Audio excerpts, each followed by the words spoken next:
The Thomas test is a muscle length test for the iliopsoas and the rectus femoris. The patient starts in the supine position. The leg that we're looking at and assessing should be extended over the edge of the table, and there should be enough clearance behind the knee and underneath the knee between the table and the leg. The opposite contralateral leg is bent at the knee, and we will ask the patient to bring the knee in toward the chest only so far as to flatten the lumbar spine. We don't want the pelvis to be posteriorly rotating. So now I'm going to just take a step back, and I'm going to look at the leg. So his left knee and his left thigh. The left thigh should be flat to the table. If you see a patient in this position, then we know that the iliopsoas is tight. So we'll start there.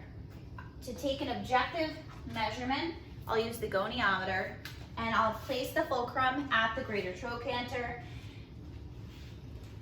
The stationary arm is up the lateral midline of the trunk, and my moving arm is along the lateral aspect of the femur down to the lateral femoral epicondyle. His thigh is flat, so that muscle length of the iliopsoas is fine.